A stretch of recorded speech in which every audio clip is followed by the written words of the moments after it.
നമസ്കാരം. കണ്ണൂർ കളമശ്ശേരി സർക്കാരിൽ നിന്ന് തലസ്ഥാനത്തെ മോചിപ്പിക്കുക. സെയിലിംഗ് കമന്ററി ആരംഭിക്കുന്നു.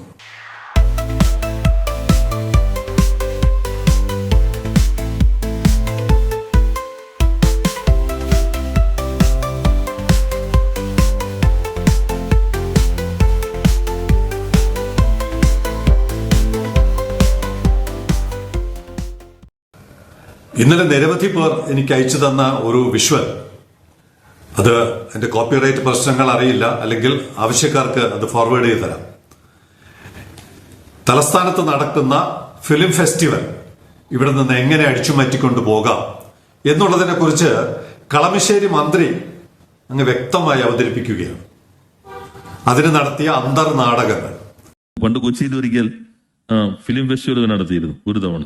തിരുവനന്തപുരത്ത് മാറി. അപ്പോൾ കൊച്ചിയിൽ തന്നെ നിർത്താൻ നമ്മളെല്ലാവരും കൂടി നോക്കിയെങ്കിലും പിന്നെ തിരുവനന്തപുരത്തേക്ക് തന്നെ അത് പോവുകയാണ് ചെയ്തത്. എന്തായാലും ഈ നാടകങ്ങൾ തന്നെയാണ് 100 ദിവസത്തിലധികമായി ഇവിടെ അഗിതേത എന്ന് പറയുന്ന കപ്പലിനെ അറസ്റ്റ് ചെയ്ത് തലസ്ഥാനത്തെ തകർക്കുക എന്നുള്ള ഒരു വലിയ പദ്ധതി വളരെ രഹസ്യമായി നടപ്പാക്കിക്കൊണ്ടിരിക്കുകയാണ്.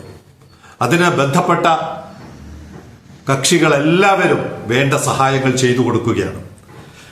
ലോകത്തൊരിടത്തും ഇവിടുത്തെ പ്രാകൃത കമ്മ്യൂണിസം എന്ന് പറയും. കമ്മ്യൂണിസ്റ്റ് പാർട്ടിയുടെ തുടക്കം പ്രാകൃത കമ്മ്യൂണിസമാണ്. ഇവിടെ ഒരു പ്രാകൃത ഭരണകൂടമാണ്, പ്രാകൃത മുഖ്യമന്ത്രിയാണ് ഭരിക്കുന്നത് എന്നുള്ളതിന്റെ തെളിവ് നമ്മുടെ തൊട്ടടുത്ത് നടന്ന ഒരു അപകടം.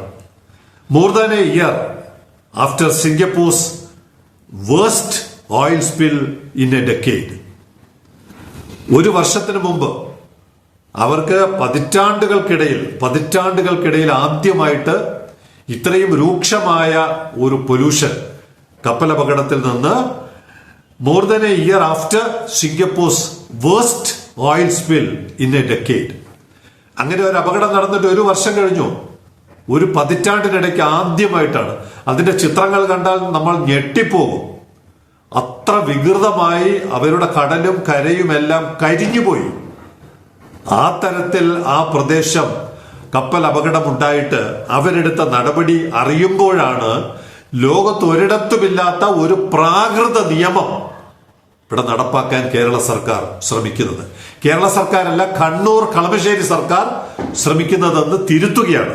The oil spill on June 14, 2024 occurred after Netherlands flagged dredging boat Vox Maxima lost steering control and hit Singapore flagged bunker vessel Marine Honor. 2 കപ്പലുകൾ, ഒന്നൊരു ഡ്രഡ്ജർ, നെതർലാൻഡ്സ് ഫ്ലാഗ്ഡ് ഡ്രഡ്ജറും പിന്നെ ഒരു ബങ്കർ വെസലായ മറൈൻ ഓണർ എന്ന് പറയുന്ന സിംഗപ്പൂർ, ഇത് രണ്ടും കൂടെ കൂട്ടിയിടിച്ചു. Causing 400 tons, വിശ്വസിക്കാൻ പറ്റുന്നുണ്ടോ? Causing 400 tons of oil to leak into the waters near Pasir Panjang terminal. 400 ton bunker oil പൂർണ്ണമായും സിംഗപ്പൂരിന്റെ കടലിൽ പടർന്നൊഴുകി. അതിന്റെ ചിത്രങ്ങൾ കാണുക. ഇത്രയും നാളും നമ്മളിതൊന്നും ശ്രദ്ധിച്ചില്ലെങ്കിൽ ഇനിയെങ്കിലും. കാരണം എന്താണ്? ഇവിടെ കടലിന് ഒരു അല്പം പോലും പൊല്യൂഷൻ ഉണ്ടാക്കാതെ ഒരു കപ്പൽ യന്ത്ര തകരാറ് കാരണം താഴ്ന്നു പോയതിന് ഈ തലസ്ഥാനത്തെ ശിക്ഷിച്ചുകൊണ്ടിരിക്കുകയാണ്. കഴിഞ്ഞ 100 ദിവസമായി ശിക്ഷിക്കുകയാണ് തലസ്ഥാന വാസികളെ, തൊഴിലന്വേഷിക്കുന്നവരെ, ഒരു കച്ചവടം നടത്തി ജീവിക്കാൻ ആഗ്രഹിക്കുന്ന സകല ജനങ്ങളെയും അടിച്ചു താറുമാറാക്കുന്ന തരത്തിലാണ് പ്രാകൃത ഭരണകൂടമാണ് ഇവിടെ ഭരിക്കുന്നത് എന്ന് തെളിയിച്ചുകൊണ്ടാണ് 100 ദിവസമായി ഒരു കപ്പലിനെ പുറംകടലിൽ അറസ്റ്റ് ചെയ്തിട്ടിരിക്കുന്നത്. 10,000 കോടി ആവശ്യപ്പെട്ട ബഹുമാനപ്പെട്ട എൻവയോൺമെന്റ് സെക്രട്ടറി ഇതൊന്ന് വായിച്ചു നോക്കണം. സിംഗപ്പൂരിലെ സംഭവം ഒന്ന് വായിച്ചു നോക്കണം. The international oil pollution compensation funds, അങ്ങനെ ഒരു ഫണ്ടുണ്ട്. ഇത്തരം കാര്യങ്ങൾ കടലിൽ അപകടമുണ്ടായാൽ കൊടുക്കാൻ ഒരു ഫണ്ടുണ്ട്. Said that of these the Singapore government has filed claims of more than $18.4 million.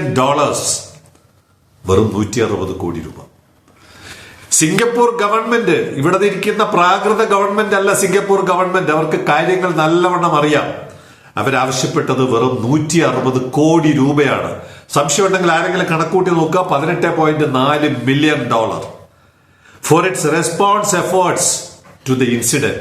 അങ്ങനെ ഒരു അപകടമുണ്ടായപ്പോൾ ആ അപകടത്തിന് വേണ്ടി ഗവൺമെന്റ് ചെലവഴിച്ച സന്നാഹങ്ങളും മറ്റും എല്ലാം അടക്കം അവര് ചോദിച്ചത് വെറും 160 കോടി രൂപയാണ്.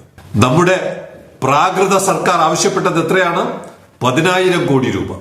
10,000 കോടി രൂപ. 10,000 ചോദിച്ചില്ല, കുറച്ച് 9,999 കോടി രൂപ. എന്തിനാണ്? തലസ്ഥാനത്തെ തകർക്കാൻ. ഓർക്കണം, തലസ്ഥാനത്തെ ഇതിലൂടെ തുറമുഖം കൈവിട്ടു പോയി, തുറമുഖം എങ്ങനെയോ രക്ഷപ്പെട്ടു പോയി. ഇനി എന്താണ്? അതിനെ വളരാൻ അനുവദിക്കരുത്, അതിനെ തകർക്കണമെന്നുള്ള കണ്ണൂർ കളമശ്ശേരി ഗൂഢാലോചനയിൽ നിന്നാണ് 10,000 കോടി എന്ന് പറയുന്ന ആവശ്യം കോടതിയിൽ ഇപ്പോൾ നിൽക്കുന്നത്. IOPC എന്താണ്? ഫണ്ട് കൊടുക്കുന്ന സ്ഥാപനമാണ്. IOPC funds have approved. നേരത്തെ ചോദിച്ച 160 കോടിയിൽ IOPC funds have approved 2.8 million അടിയറ സിമ്പൽ വെറും 25 കോടി രൂപ അനുവദിച്ചു. ചോദിച്ചത് 160 കോടി രൂപയാണെങ്കിൽ അതിന് 25 കോടി രൂപ അനുവദിച്ചു. വർത്ത് ഓഫ് ദീസ് ക്ലെയിംസ്, ഈ ഉന്നയിച്ച ആവശ്യങ്ങൾക്ക് ആനുപാതികമായി 25 കോടി രൂപ അനുവദിച്ചു. Through the 1992 fund. അങ്ങനെ ഒരു ഫണ്ട് 1992 മുതൽ ഇവിടെ നിലവിലുണ്ട്. The government's remaining claims are still being assessed. 160 crore എന്നുള്ളതിൽ 25 കൊടുത്തു, ബാക്കിയുള്ള 145 അല്ലെങ്കിൽ 125 പോയാൽ 135. ബാക്കിയുള്ള തുക എത്രയാണ്? അതിനെക്കുറിച്ച് തിട്ടപ്പെടുത്തിക്കൊണ്ടിരിക്കുകയാണ്. അങ്ങനെയാണ് ലോകം മുഴുവനുമുള്ള സർക്കാരുകൾ കടലിൽ നടക്കുന്ന അപകടങ്ങൾ. കാരണം എന്താണ്? അത് മനുഷ്യന്റെ നിയന്ത്രണങ്ങൾക്ക്. റോഡിൽ പോകുന്ന ഒരു ബൈക്ക് ബ്രേക്ക് ഇട്ട് നിർത്താം, ഒരു ബസ് ബ്രേക്ക് ഇട്ട് നിർത്താം, ട്രെയിൻ ബ്രേക്ക് ഇട്ട് നിർത്താം. വിമാനത്തിനും അത് പറ്റില്ല, കപ്പലിനും പറ്റില്ല. അങ്ങനെയുള്ള സാഹചര്യങ്ങളിൽ അതിനെ കുറിച്ച് പുരോഗമനപരമായ സമീപനത്തോടെ വേണം അതിന്റെ നടപടികൾ സ്വീകരിക്കുവാൻ എന്നുള്ളതിന് ബാക്കി അവർ പഠിച്ചുകൊണ്ടിരിക്കുകയാണ്. എത്ര കൊടുക്കണം? അതും എത്രയാണ്? 160 കോടി. ഇവിടെ എത്രയാണ്? 10,000 കോടി. അവസാനത്തെ ഒരു വരി കൂടെയുണ്ട്. On October 17, 2024, the ship owner and insurer of Vox Marina were granted a limit of around 32 million. പരമാവധി 280 കോടി രൂപ. എത്ര കോടി? വേറെ പലരും കേസ് കൊടുത്തിട്ടുണ്ട്. ഗവൺമെന്റിന് പുറമെ നമ്മുടെ ഇവിടെ കൊടുത്തിട്ടുണ്ടല്ലോ. അപകടങ്ങളൊന്നും നടന്നില്ലെങ്കിലും ചില മത്സ്യത്തൊഴിലാളികൾ കൊണ്ടുപോയി കേസ് കൊടുത്തിട്ടുണ്ട്. അതുപോലെ അവിടെയും പലരും കേസ് കൊടുത്തിട്ടുണ്ട്. എത്ര കേസ് വന്നാലും പരമാവധി 280 കോടി രൂപയ്ക്കകത്ത് നിൽക്കും. അതാണ് for their liability for the oil spill. ഇതാണ് for granted a limit of around 32 million for their liability for the oil spill under the Global Convention on Limitation of Liability for Maritime Claims. ഇങ്ങനെ ഒരു നിയമമുണ്ട്, ലോകം മുഴുവൻ ഒരു നിയമമുണ്ട്. ഇവിടുത്തെ environment secretary അത് പഠിച്ചില്ലെങ്കിൽ ആ പരീക്ഷ ഒന്നുകൂടെ പാസ്സാവണം. നിങ്ങളത് പഠിക്കാത്തതിന്റെ ദുരന്തം തലസ്ഥാനവാസികളാണ് അനുഭവിക്കുന്നത്. ഇവിടെ തൊഴിലില്ലാതെ തെണ്ടി നടക്കുന്ന ചെറുപ്പക്കാരാണ്. പഠിച്ചിറങ്ങി ഒരു തൊഴിൽ കിട്ടാതെ തിണ്ണ നിരങ്ങേണ്ടി വരുന്ന ചെറുപ്പക്കാർ, ആൺകുട്ടികളും പെൺകുട്ടികളുമാണ് നിങ്ങളുടെ ഈ വിടുവായത്തരം കാരണം നരകിക്കുന്നത്. അത് നിങ്ങൾ ഓർത്തിരിക്കണം.